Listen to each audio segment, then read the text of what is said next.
आज की वाली वीडियो कंप्लीट बायोलॉजी पर होगी। मेरा 3 मई को पेपर हुआ है और उसमें क्या क्या गलती हुई, कैसे मैंने 2 साल पढ़ा, 11th 12th 11th में जितने लोग आए हैं, 11th से 12th में जितने लोग आए हैं, सब लोग ये वीडियो देख सकते हैं। एंड ड्रॉपर्स भी देख लेना, क्योंकि यहाँ पे मैं आपको बहुत चीज़ें एग्जैक्ट डिटेल में बताऊँगा।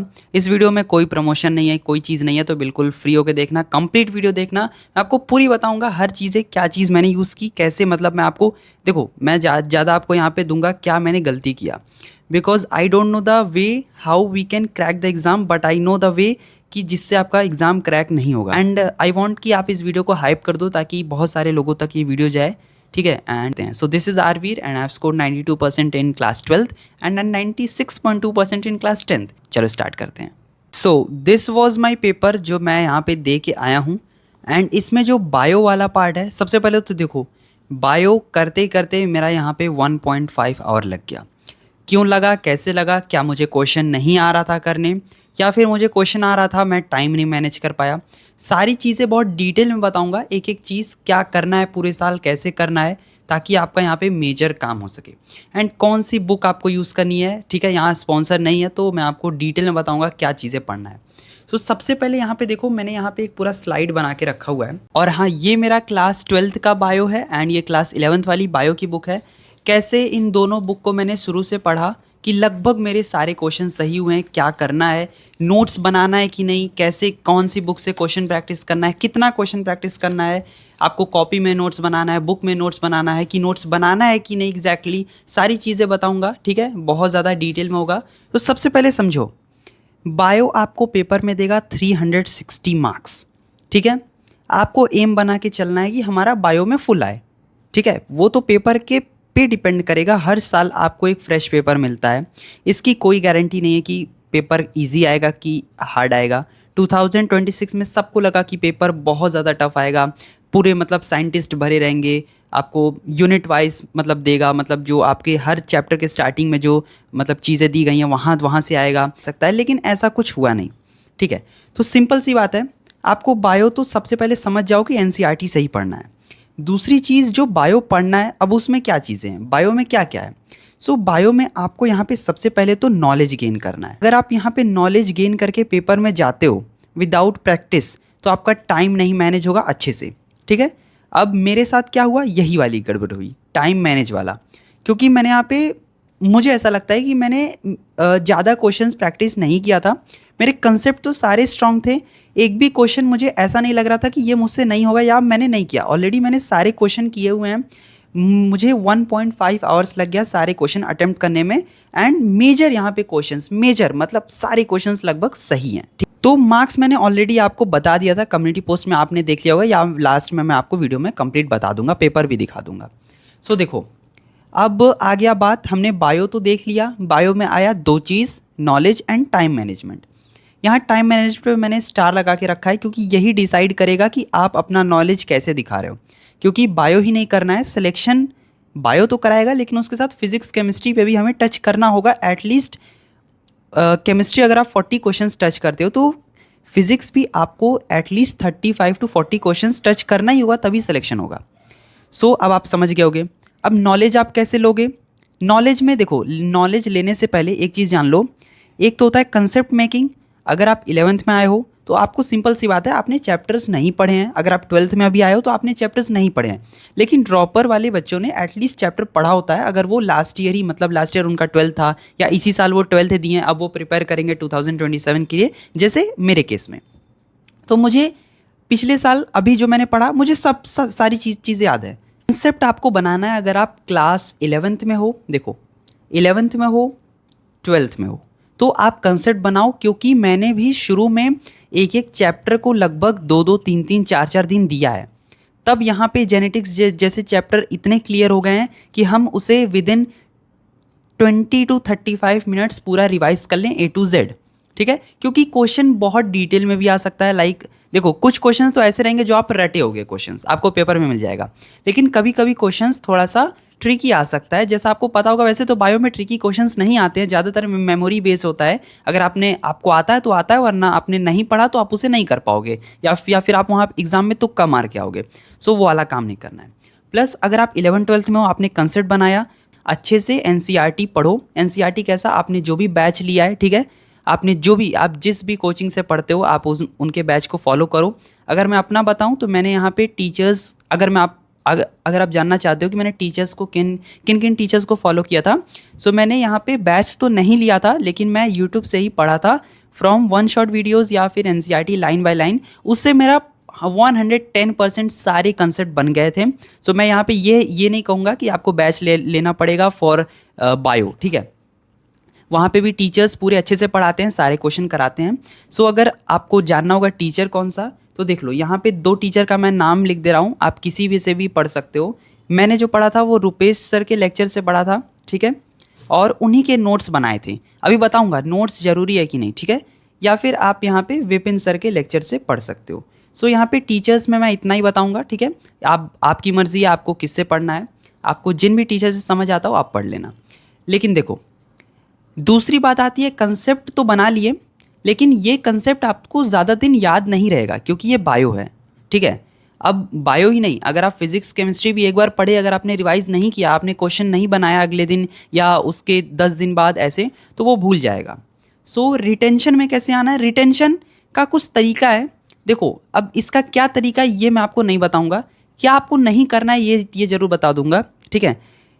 एक ही लेक्चर को सेवरल टाइम्स मत देखना। वन शॉट वाली वीडियोस को अगर आपने एक बार देखा बहुत सही बात है, आपने अच्छे से अपना कंसेप्ट बनाया, या आपने सपोज एक कोई चैप्टर को पढ़ा था 4-5 महीने पहले, अब आप उसका पढ़ रहे हो। वैसे तो ऐसा चीज़ नहीं करना चाहिए, लेकिन अगर आप सपोज पढ़े हो, आपने बायोलॉजिकल क्लासिफिकेशन बहुत पहले पढ़ा था, ठीक है, अब आप चाहते हो उसका 12th में रिवाइज करना है या 11th में के लास्ट में आपको रिवाइज करना है, तो मैं एकदम नहीं कहूँगा कि आप यहाँ पे वन शॉट लेक्चर फिर देखो। आप जाओ, आपको यूट्यूब पे मिल जाएंगे, बहुत सारे लेक्चर्स मिल जाएंगे जो आपका रिवीजन करा देंगे, ठीक है। और मैं भी यहाँ पे ट्राई करूँगा कि ऐसे शॉर्ट वीडियोस बनाऊँ, लाइक अप्रॉक्स 15 to 20 मिनट्स के ड्यूरेशन में या मैक्सिमम 30 मिनट्स, ताकि चैप्टर रिवाइज हो जाए फ्रॉम एनसीईआरटी। एक चीज़ बहुत ध्यान रखना, सेकेंड टाइम जब रिवीजन करना तो नोट्स से बिल्कुल मत करना, नोट्स से एकदम नहीं करना है, सिर्फ एनसीईआरटी से करना है, ठीक है। ये मिस्टेक हो जाता है बहुत लोगों का फिर, क्योंकि क्वेश्चन पेपर में एनसीईआरटी की लाइन आती है और वो घुमा के भी पूछ देगा तो आपको समझ नहीं आएगा। वैसे आपको पता होगा, अगर आपका कंसेप्ट स्ट्रांग है तब भी वहाँ पे एनसीईआरटी की लाइंस ऐसी ऐसी हैं जो मैनिपुलेट करके पूछता है एनटीए और वहाँ पे गलत हो जाता है। सो क्या नहीं करना है, हमें लेक्चर्स को बार बार नहीं देखना है फॉर रिवीजन। कंसेप्ट बनाओ उसके बाद मत देखना। इंस्टेड आप क्या कर सकते हो, मैं आपको बताता हूँ। आप एनसीईआरटी लाइन बाय लाइन, आपको छोटे छोटे लेक्चर्स मिल जाएंगे, उनको देख लो, या फिर आप खुद ही से, ये NCERT line by line lectures भी हो सकता है और आपका यहाँ पे सेल्फ स्टडी भी हो सकता है, ठीक है। एनसीईआरटी लाइन बाय लाइन मतलब आपको ऐसा नहीं कि एनसीईआरटी खोल के बैठ जाना है, एक एक पढ़े जा रहे हैं, कुछ मतलब समझ नहीं आ रहा है, ऐसा नहीं। अगर आपको ऐसा ही करना है तो आप एक छोटा सा लेक्चर लगा लो, 1 घंटे में मैक्सिमम आपको चैनल्स मिल जाएंगे जो कंप्लीट करा देते हैं, उससे कर लो, ठीक है। ये मतलब एक तरीका है जो यहाँ पे मैं फॉलो किया हूँ और उससे मेरे लगभग क्वेश्चंस बने हैं।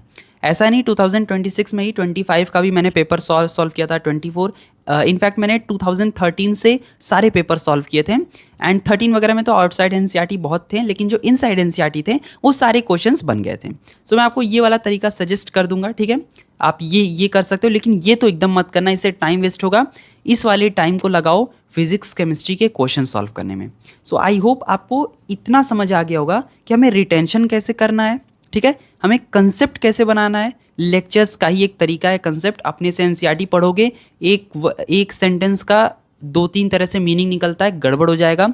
वैसे जिनको यहाँ पे लेक्चर्स, मतलब जिन्होंने 11th-12th में अच्छे से पढ़ा है, उनका कंसेप्ट बना है, उनको पता है कि जेनेटिक्स जैसे चैप्टर में क्या क्या चीज़ें आएंगी, उनको पता है कि इनकम्प्लीट डोमिनेंस, को डोमिनेंस क्या होता है, उसके क्या एग्जाम्पल हैं, उनको पता है कि बायोलॉजिकल क्लासिफिकेशन में क्या है, या फिर माइक्रोब्स इन ह्यूमन वेलफेयर में क्या क्या चीज़ों की बात हो रही है। तो कोई ज़रूरत नहीं है वही सारे मतलब यूजेस को जाके बार बार लेक्चर से देखने का, वो टाइम वेस्ट होता है, ठीक है। तो आपको पता चल गया नॉलेज का हमें क्या करना है, हमें कैसे यूज़ करना है, क्योंकि सिर्फ नॉलेज पेपर में मार्क्स नहीं देगा, गड़बड़ हो जाएगा, या फिर आप पैनिक कर जाओगे पेपर में। अगर आप यहाँ पे पैनिक कर जाओगे सिर्फ नॉलेज को लेके, तो उसका रिजल्ट ये होगा कि आपका बायो तो गलत होगा ही, साथ में आप जो फिजिक्स केमिस्ट्री के लिए टाइम बनाओगे वो भी गलत हो जाएगा।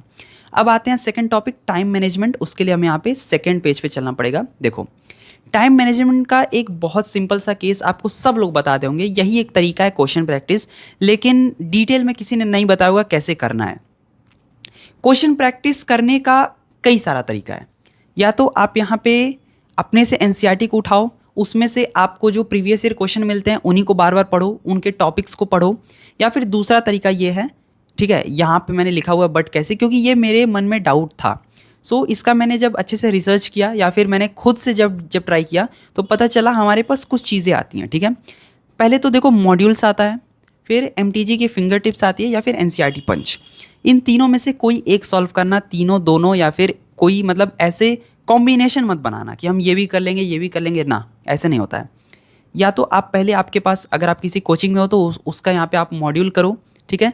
अगर आप यहाँ पे आपके पास फिंगर टिप्स है तो आप ये करो, या फिर आप पंच करो, क्योंकि आपको एट द एंड यहाँ से क्वेश्चन बनाना है, आपको यहाँ से कंसेप्ट नहीं बनाना है, ठीक है। आपको जब क्वेश्चन करोगे तो आपको कई चीज़ नया मिलेगा जो आपने हो सकता है एनसीईआरटी रीडिंग के समय आपने नहीं पढ़ा हो, और हो सकता है वो पेपर में आ जाए। मैंने यहाँ पे देखा कि मेरे जो क्वेश्चन गलत हुए थे वो वन वर्ड टाइप क्वेश्चन ज़्यादा गलत हुआ था। मेरा सीक्वेंस वाला, मैच द फॉलोइंग वगैरह तो वैसे भी गलत नहीं होता है। सीक्वेंस वाले क्वेश्चन बहुत ईजी था, आराम से बन गया। मेरे लगभग क्वेश्चन जो गलत हुए, मतलब जिसमें मुझे लगता है नेगेटिव मार्किंग हुई बायो में, वो वन वर्ड वाले क्वेश्चंस थे। लाइक मेरा एक बहुत इजी सा क्वेश्चन गलत हो गया, जिसमें हमें यहाँ पे सिंपल सा बताना था कि वो क्या, मतलब लाइक वो था ना एक एनिमल किंगडम से था। सो एनिमल किंगडम में तो वैसे ही 1000 प्रकार के एग्जाम्पल हैं, सो उसको पढ़ने में तो दिमाग ख़राब होता ही है। तो ये चीज़ ध्यान रखो कि मतलब उस तरह के क्वेश्चन को कैसे डील करना है, तभी कर पाओगे जब उसके सिंगल वर्ड वाले एमसीक्यू सॉल्व करोगे बायो के लिए भी। एंड एक चैप्टर से अगर मैं आपको सजेस्ट करूं, वैसे तो ये सब पे डिपेंड करेगा एंड मुझे अभी ये चीज़ नहीं बतानी चाहिए, लेकिन मैं अगर ये बताऊं तो आपको एटलीस्ट 100 एमसीक्यू आपको एक चैप्टर से करना होगा। एंड इसी 100 को आपको यहाँ पे रिवाइज भी करना होगा मल्टीपल टाइम्स। मतलब अगर आप 100 क्वेश्चन करते हो, वैसे तो आप इससे ज़्यादा ही करोगे, +50 मैं यहाँ पे ले लेता हूँ, ठीक है, लेकिन -50 यहाँ पे मत जाना, ठीक है। तो इसका आपको 100 क्वेश्चन का रिवीजन करना होगा फ्रॉम ईच एवरी चैप्टर, ठीक है, तभी आएगा। ये मत मानो कि ये चैप्टर ईजी है तो इसमें से हम क्वेश्चन प्रैक्टिस नहीं करेंगे, फिर आपका वो गलत हो जाएगा। फिर आओ देखो यहाँ पे आता है प्रीवियस ईयर क्वेश्चन, ठीक है। ये बहुत ज़्यादा इंपॉर्टेंट है, लेकिन क्या, कैसे इंपॉर्टेंट है, आजकल का ट्रेंड क्या है, पेपर मतलब एनटीए जैसा बना रहा है, ठीक है, फ्रॉम लास्ट 13 ईयर्स, ठीक है। देखो तो 13 क्या 15 ईयर्स मान लो, या फिर हम 2013 से ही देख लेते हैं 26 तक, मतलब मेरे पेपर तक। सो सिंपल सी बात यह है, हमें आजकल सीक्वेंस वाले question, match the following, assertion reason, statement वाले क्वेश्चन ज़्यादा देखने को मिल रहा है। सो प्रीवियस ईयर क्वेश्चन में अगर आप बहुत पहले जाओगे तो आपको फ़ायदा नहीं होगा, और बहुत बेकार बेकार भी क्वेश्चंस हैं जो कि ज़रूरत नहीं है। आप 38 ईयर मत करना, ठीक है।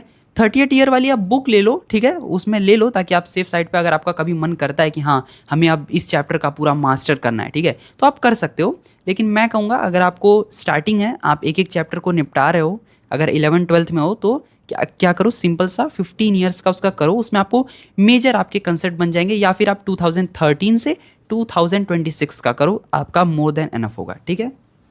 चलो, अब हमने यहाँ पे देख लिया क्वेश्चन कैसे करना है। टाइम मैनेजमेंट एक ही तरीका है, क्वेश्चन प्रैक्टिस से ही आएगा, नॉलेज कितना भी भरते जाओ दिमाग में उससे नहीं होगा। टेस्ट भी अभी बताऊंगा, ठीक है, उसका थोड़ा सा अलग सीन चलता है। अब देखो 2026 में क्या हुआ मेरे साथ, ये बहुत ज़्यादा इंपॉर्टेंट चीज़ है, ठीक है। मैंने साल भर यहाँ पे अच्छे से सारी चीज़ें पढ़ी। देखो वैसे तो मेरा क्लास 12 था, मेरे पास बहुत कम समय रहता था यहाँ पे अच्छे से पढ़ने का। मैंने यहाँ पे बैच भी इसी चलते नहीं लिया, क्योंकि मैं जान रहा था कि अगर मैं बैच लूँगा तो मैं उससे पढ़ नहीं पाऊँगा। मेरा स्कूल चलता है, स्कूल में भी अटेंडेंस ज़रूरी होता है। फिर यहाँ पे जितने प्रैक्टिकल्स होते हैं 2-3 तो प्री बोर्ड होता है, फिर सेमेस्टर एग्ज़ाम एक होता है, फिर बोर्ड होता है, फिर लाइक होमवर्क, क्लास वर्क, वहाँ का पढ़ना, अलग पढ़ना। अब यहाँ पे आईएससी की बुक में SN+SCL वाला क्वेश्चन दिया है, मैं उसको पढ़ के गया था, गलत हो गया मेरा क्वेश्चन, ठीक है।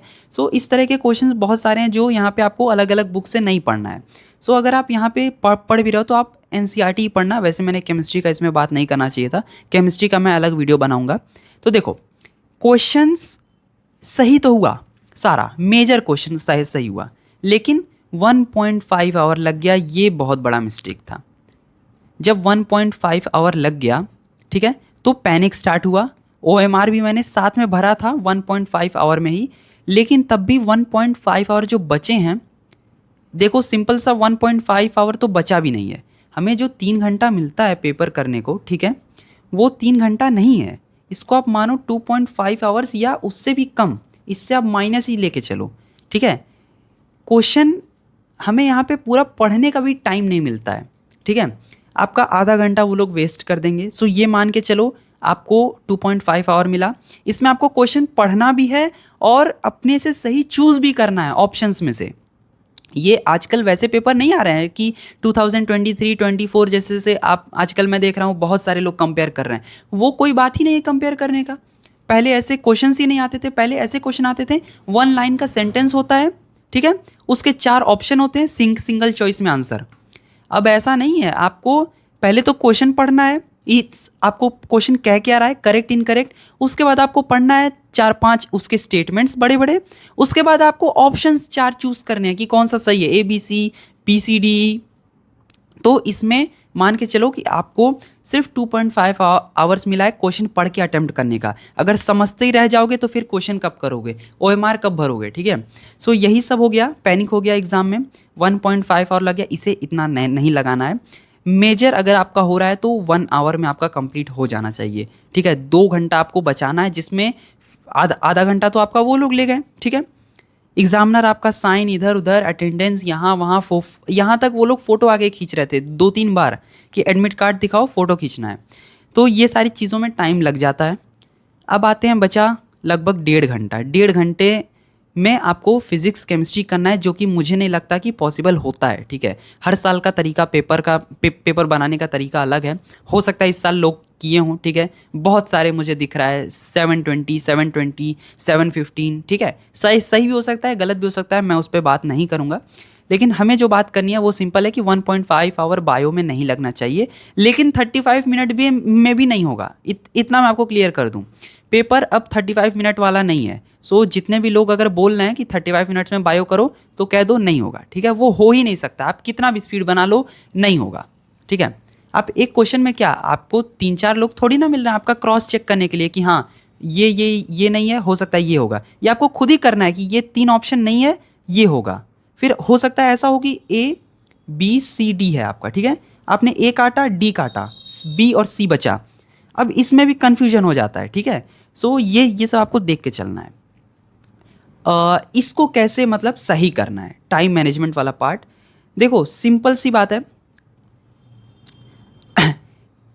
यहाँ पे जो मैंने आपको यहाँ पे चीज़ बताई, क्वेश्चन सही तो हुआ बट 1.5 आवर लग गया। इसको कैसे सही करना है, सिंपल सी बात, बैक टू कंसेप्ट बिल्डिंग आ जाना है, लॉन्ग लेक्चर देखना है, 1 शॉट देखना है। द आंसर इज नो, ठीक है।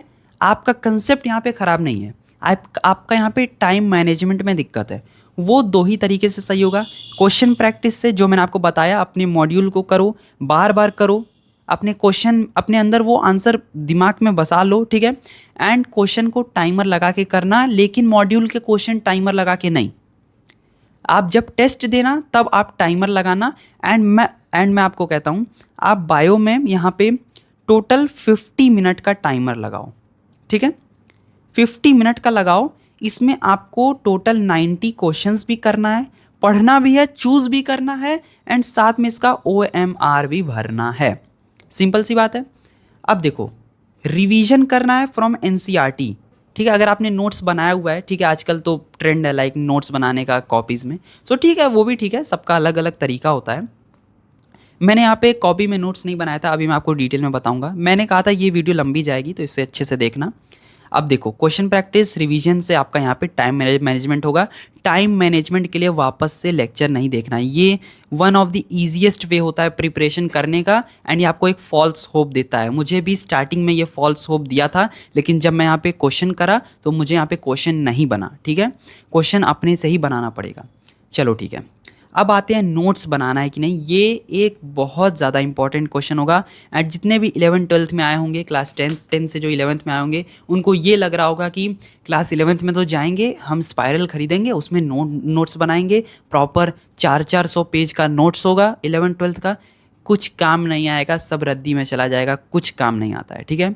एक NCERT की बुक खरीदो, या फिर आपके पास टैब लैपटॉप है उसमें PDF से अगर आप पढ़ते हो तो PDF से पढ़ो, या फिर आप बुक खरीदो, बुक में भी मैं कहता हूँ नोट्स बनाने की ज़रूरत नहीं है।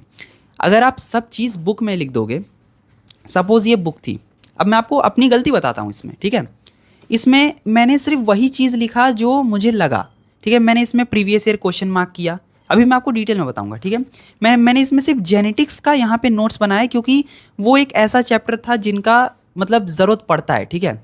उसकी मतलब उसके कुछ प्रोसेसेस हैं, ट्रांसलेशन, ट्रांसक्रिप्शन, जिनसे सीक्वेंस क्वेश्चन आते हैं। इस साल भी पेपर में आया, आपको पता ही होगा। आपको स्ट्रक्चरल जीन पे से क्वेश्चन आया, ठीक है, जो कि काफ़ी लोगों का गलत हो गया, पता नहीं क्यों, लेकिन वो हूबहू एनसीईआरटी के लाइन से आया था। सो ये सारी चीज़ें हैं। एंड नोट्स बनाना है कि नहीं, ये बहुत ज़्यादा मतलब लाइक कठिन क्वेश्चन है, लेकिन मैं आपको इसका अगर आंसर दूं सो इसका आंसर होगा नो, ठीक है। नोट्स नहीं बनाना है, सिंपल सी बात है, नोट्स यहाँ पे नहीं बनाना है। तो फिर क्या करना है, आपको एनसीईआरटी पढ़ना है। अगर अगली बार आप भूल रहे हो तो आप एनसीईआरटी पे जाओ। आप सोचो आप भूल क्यों रहे हो, वो वाली कंसेप्ट, आप पूरा चैप्टर नहीं भूलते हो। आपने सपोज आपको यहाँ पे, आप क्लास 12th में आए, आपने पहला चैप्टर पढ़ा, sexual reproduction in flowering plants, ठीक है। अब इसमें आप क्या भूलोगे, मैं आपको बताता हूँ। आप इसमें गैमीटोजेनेसिस नहीं भूलोगे, ठीक है। आप इसमें क्या भूलोगे, पॉलिनेशन किन टाइप्स के होते हैं, ठीक है, उसके एग्जाम्पल क्या होते हैं, कौन कौन से प्लांट हमें दिए गए हैं, विंड, वाटर, ठीक है, बर्ड, इंसेक्ट, ये वाले टाइप के एग्जाम्पल आप भूलोगे। आपको क्लिस्टोगैमस और चेस्मोगैमस का एग्जाम्पल आप भूलोगे। एनसीईआरटी में डायग्राम है जिन पे कोई फोकस नहीं करता है, वहाँ से क्वेश्चन, उसमें भी यहाँ पे आपके दिए हुए हैं, मैं आपको दिखाता हूँ। लाइक ये देखो, ये बुक है, ठीक है। यहाँ पे जब आओगे, ठीक है, सो ये वाला जब आप खोलोगे डायग्राम, सो इसमें देखना, इसमें आपको कुछ एग्जाम्पल दिया हुआ है। ये बहुत ज़्यादा इंपॉर्टेंट है, इस पर कोई ध्यान नहीं देता है, लेकिन देख के जाना। मैं यहाँ पे सारे डायग्राम 2026 के लिए पढ़ के गया था। मेरे पास पूरी पीडीएफ थी डायग्राम की, मैं आपको दे दूंगा या फिर मैं खुद अच्छे से बना दूंगा। लेकिन क्या हुआ, पेपर में क्वेश्चन नहीं आया डायग्राम से। सो क्या मेरा पढ़ाई वेस्ट हुआ? नहीं, एकदम नहीं वेस्ट हुआ। उससे मुझे सीक्वेंस वाले क्वेश्चन करने में बहुत ज़्यादा हेल्प मिला, पहली बात, ठीक है। उससे मुझे कई क्वेश्चन ऐसे मिले जो मैं डायग्राम से रिमेंबर कर रहा था, आंसर लाना। ये सब आपको वहाँ पे खुद से करना है, ये आपको कोई टीचर नहीं बताएगा कैसे करना है। आपको खुद वहाँ पे क्वेश्चन पढ़ना है, खुद समझना है क्यों इसका आंसर ये 3 नहीं होगा, ये हो सकता है। ऑप्शन को एलिमिनेशन यहाँ पे इस साल बहुत इंपॉर्टेंट था। मैंने एक एक क्वेश्चन यहाँ पे 30 सेकंड से भी कम में किया, लेकिन तब भी टाइम लग गया क्योंकि प्रैक्टिस नहीं था। सिंपल सी बात बताता हूँ, नॉलेज पूरा था, प्रैक्टिस नहीं था। तो मैं क्या हुआ, इसका कॉन्सिक्वेंस क्या हुआ, मैं यहाँ पे पेपर के लास्ट फिजिक्स पार्ट तक अटेम्प्ट नहीं कर पाया, सिर्फ 7 to 8 क्वेश्चंस मैं कर पाया। अब इससे क्या हुआ, मेरा जो पेपर था वो तो पूरा बच गया। अब फिजिक्स में जो इजी क्वेश्चंस थे, जो मतलब मुझसे हो सकता है, मुझसे पूरा फिजिक्स ना हो रहा हो, मैं मानता हूँ, लेकिन जो क्वेश्चन, जो 20-25 क्वेश्चन जो फिजिक्स में हो जाने चाहिए थे, जिससे मेरा मार्क्स 498 से बढ़ के एटलीस्ट 550 या 600 तो पहुँचा होता। 100 मार्क्स में ला दिया होता अगर फिजिक्स में, तो वहाँ तक पहुँच गया होता। सो उससे कुछ तो चांस मिल जाता कि जीएमसी वगैरह तो मिल रहा है। सो देखो यहाँ पे सिंपल सा मेरे पास 2 बुक है, बहुत ध्यान से समझना। मैं आपको स्क्रिप्टेड पार्ट अब यहाँ पे नहीं बताऊँगा, मैंने ऑलरेडी जो स्क्रिप्ट तैयार की थी वो मैं आपको बता चुका हूँ टैब में। वहाँ पे देखो एनसीईआरटी खुला हुआ है, मैं कुछ यहाँ पे काम स्टार्ट कर रहा हूँ, ठीक है, आप ही के लिए यहाँ पे। अब देखो, क्या मुझे ये बताने से कोई लॉस होगा मेरा? The answer is no. मैं अगर आपको ये तरीका बताऊंगा फिज़िक्स और केमिस्ट्री, बायो करने का, उससे मुझे कुछ नहीं लॉस होगा। एट द एंड मेरा ही यहाँ पे फ़ायदा होगा कि मुझे और नॉलेज मिलेगा, पढ़ने का तरीका मुझे पता चलेगा, क्योंकि ऑलरेडी आई नो कि पेपर को, मतलब पेपर में क्या पूछा जाता है। अगर मेरा यहाँ पे अप्रॉक्स 572 का अगर मैंने पेपर अटेम्प्ट किया जिसमें मेरे 498 आ रहे हैं, ठीक है, मैं फिजिक्स टच अच्छे से नहीं कर पाया, सिर्फ 8 क्वेश्चंस, मतलब कुछ नहीं होता है, ठीक है, आज के समय में 8 क्वेश्चंस कुछ नहीं होता है। सो अगर मैं अपना बताऊं तो मुझे लगता है कि 572 में से 498 मार्क्स आर गुड, ठीक है, बहुत अच्छे हैं, ठीक है। और निगेटिव मार्किंग यहाँ पे थोड़ा ज़्यादा हो गया, कहाँ पे हुआ, बायो में हुआ। केमिस्ट्री में जो गलत हुआ वो तो मैंने आपको बता दिया, 1-2 क्वेश्चन केमिस्ट्री में गलत हुआ, लेकिन गलत हो गया मेरा बायो में। इसीलिए मैं ये वीडियो बायो बहुत डिटेल में बता रहा था कि मेरे पास आपको सिलेक्शन कराने का तरीका नहीं है। मेरे पास क्या तरीका है कि आप क्या मत करो कि आपका ये साल वेस्ट हो जाए, ठीक है। इससे मैं यहाँ पे कंपटीशन नहीं बढ़ा रहा हूँ, सिंपल सी बात है। अगर मुझे बढ़ाना होता तो मैं ये वीडियो नहीं बनाता। एंड आई बिलीव कि ये सारी चीज़ें बताने से मैं अपने कलीग्स का या फिर मैं अपने सब्सक्राइबर का यहाँ पे कुछ मतलब लाइक ऐसा नहीं है कि मेरा कुछ लॉस हो जाएगा। आई होप आप समझ रहे होगे। सो समझो ध्यान से, ये क्लास 12th की बायो है। अभी 12th वाले लोग थोड़ा रुक जाओ, क्योंकि आपको भी 11th ही पढ़ना है, ठीक है। 11th में भी आना है, लेकिन 11th वाले समझो। मैंने जब ये बुक खरीदी थी तो मेरे पास जोश क्या था, समझना, गलती समझो अच्छे से। मेरे पास जोश ये था, अब तो मैं 10th से 11th में आ गया, अब तो अच्छे से पढ़ना है, दबा के पढ़ना है। मतलब लाइक हर चैप्टर को हाईलाइट कर देंगे, पूरा कर देंगे, यहाँ पढ़ लेंगे, वहाँ पढ़ लेंगे। एंड लास्ट में क्या हुआ, सब गड़बड़ हो गया। मैं इस बुक को पढ़ ही नहीं पाया, ठीक है। बार बार मुझे पीडीएफ पे जाना पड़ा, ठीक है। मुझे पीडीएफ पे क्यों जाना पड़ा, क्योंकि मैंने क्या क्या गलती की थी। मैंने चैप्टर्स में हाईलाइट इतना कर दिया, मैंने इतना इसमें लाइनिंग्स बना दी, ठीक है, कि मुझे पता नहीं चल पाया कि क्या चीज़ इंपॉर्टेंट है, क्या चीज़ नहीं इंपॉर्टेंट है। जबकि एनटीए इतना पूछता ही नहीं है, उसको इस चैप्टर से चाहिए आपको एग्जाम्पल और कुछ कैरेक्टरिस्टिक बेसिक फीचर, ठीक है। कुछ हर आपको फाइलम के कुछ बेसिक फीचर मिलेंगे जहाँ से क्वेश्चन बनता है। एंड हो सकता है आप में आपसे इस चैप्टर से एक दो क्वेश्चन ना बने, क्योंकि ये चैप्टर बहुत ज़्यादा लाइक याद करने वाला है। मॉर्फोलॉजी तो बहुत ईजी है इसके कंपैरिजन में, लेकिन ये one of the toughest chapter है इन कंपैरिजन टू लाइक इसमें याद करना। ये जेनेटिक्स से भी ज़्यादा मुझे टफ लगता है। इसका रीज़न ये आपको दिख रहा होगा सामने। सो ये काम बिल्कुल मत करना, ठीक है, ये मेरी गलती है। अगर आपके पास अभी नई एनसीईआरटी आपने पढ़ना शुरू किया है, जितने भी चैप्टर में अगर आपने ऐसा काम कर दिया है, आई नो ये होता है, ठीक है, सब लोग करते हैं ऐसा, ये मत करना।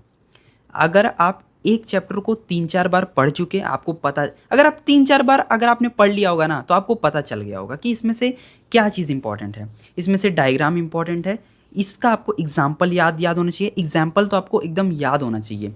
और एग्जाम्पल का यार फालतू ट्रिक बना के कभी मत याद करना।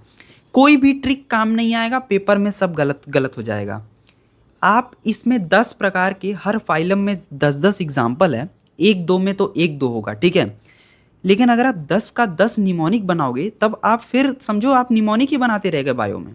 सो ये काम मत करना। अब आते हैं कुछ चैप्टर्स पे मैंने नोट्स बनाया था, जो कि मेरा मतलब लाइक वो सबसे बेस्ट पार्ट था मुझे नोट्स बनाना। देखो यहाँ पे मैंने इसमें एक सिंगल पेज का नोट बनाया था। यहाँ पे जो आपको कन्फ्यूजन होता होगा वो होता होगा मियोसिस में और माइटोसिस में। सिंपल सा समझो, आई नो ये बहुत ईजी है, रिडक्शन ये सब जानते हैं।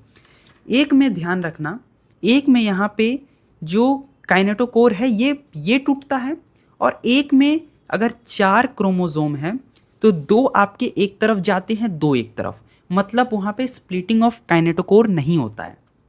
समझ आया आपको? आई थिंक समझ में आ गया होगा कि मियोसिस 1 में स्प्लिटिंग ऑफ काइनेटोकोर नहीं होता है, ठीक है। और जब आप मियोसिस 2 में जाते हो तो स्प्लिटिंग ऑफ काइनेटोकोर हो जाता है। आई होप ये वाला पार्ट आपको समझ में आया होगा। आप ये वाले चीज़ का मैं फ़ोटो डाल दूंगा, अच्छे से मैंने एक ही पेज में पूरा बना दिया है।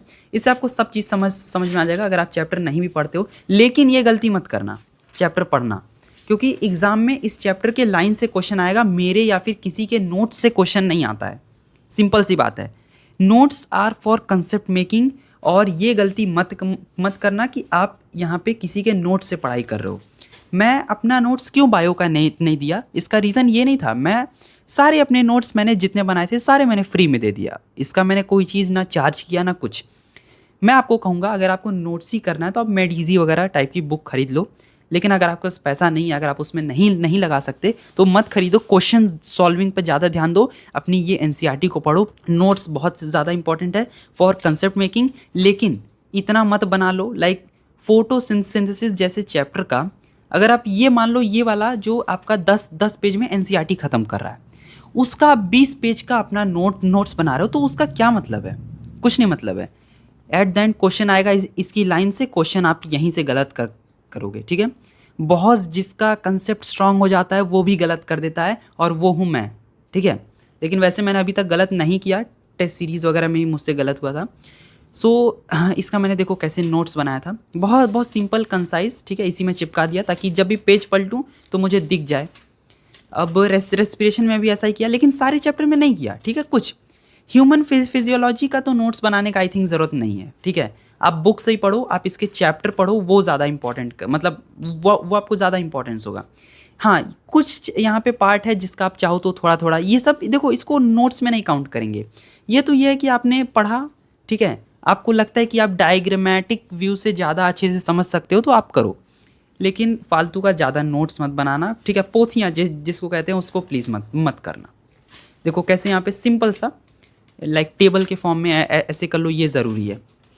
लिखने में टाइम मत वेस्ट करना। जो लोग ड्रॉपर हैं वो तो समझ रहे होंगे मेरी बात को, लेकिन जो 11th-12th में हो ये बहुत अच्छे से समझना। 12th वाले भी समझ रहे होंगे क्योंकि वो 11th करके आए हैं, लेकिन 11th वाले बिल्कुल नहीं समझेंगे, वो पोथियाँ लिखेंगे एंड उनका टाइम वेस्ट होगा। उस टाइम को लगाओ बायो करने में। अगर आपका मन है 4 घंटा बायो पढ़ने का, पढ़ो, लेकिन वो जो बचा आपका 3 घंटा, 1 घंटा लेक्चर देखो, कंसेप्ट आपने बना लिया, 3 घंटा क्वेश्चन प्रैक्टिस करो, वो ज़्यादा हेल्प करेगा। आपका क्वेश्चन अटेम्प्टिंग स्ट्रैटेजी आपको वो बढ़ाएगा। तो आई होप आपको समझ में आ गया होगा। मेरा गला दर्द हो गया बोल करके, ठीक है। जेनेटिक्स में अगर आप पूछोगे कि भैया आपने क्यों फिर नोट्स बनाए 12th में, देखो जेनेटिक्स चैप्टर ऐसा है कि इसमें से क्वेश्चन जो है थोड़ा सा लाइक ये चैप्टर थोड़ा याद ही करने वाला है, ठीक है। ठीक है, मैं मानता हूँ इसमें से। अब यहाँ पे कुछ लोग डिसएग्री करेंगे कि ये तो बहुत इंटरेस्टिंग चैप्टर, हाँ बहुत ज़्यादा अच्छा चैप्टर है, इसमें एक्सपेरिमेंट मिलेगा, इसमें आपको क्वेश्चंस मिल जाएंगे, ठीक है। लेकिन ये वैसा नहीं है, इसको थोड़ा थोड़ा आपको याद करना पड़ेगा, ठीक है। याद जब तक नहीं करोगे तब तक समझ नहीं आएगा। ये कुछ ऐसी चीज़ें हैं जो आपको आई थिंक आपको पेज में नोट्स बना लेना चाहिए, क्योंकि ये तरीका है, ये एक सीक्वेंस है जिससे आप आइडेंटिफाई करते हो। देखो यहाँ से मैंने ये बनाया था एंड यहाँ से क्वेश्चन आया था, ठीक है।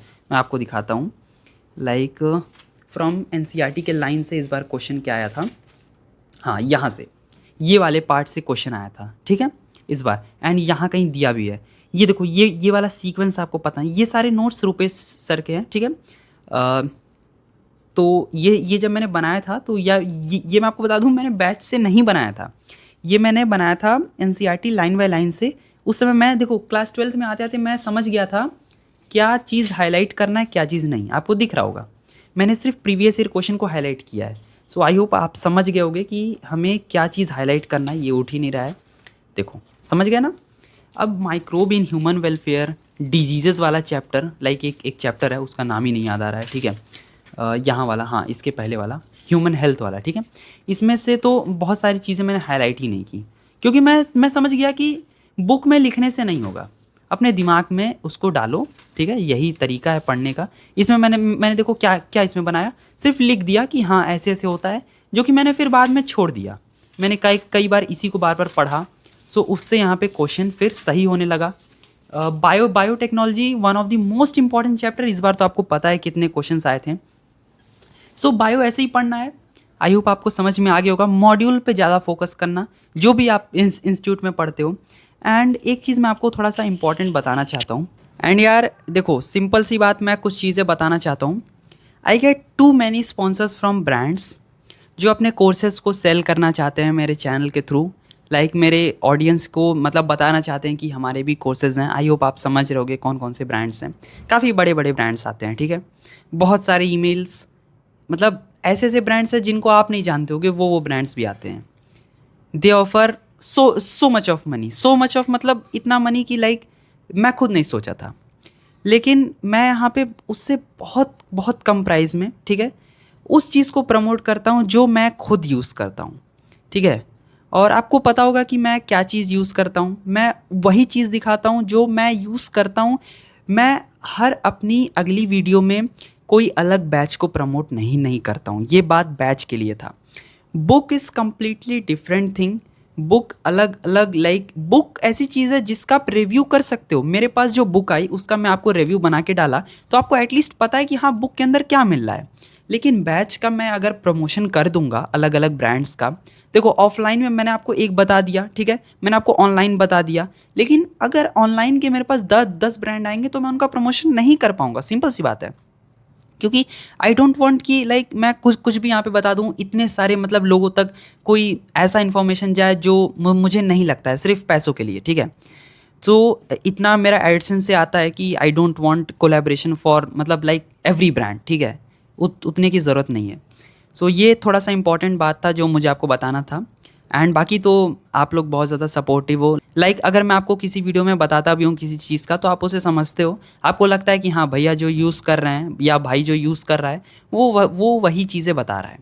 सो ये एक इम्पॉर्टेंट चीज़ था जो मुझे आपको बताना था। बाकी वीडियो को एंजॉय करो।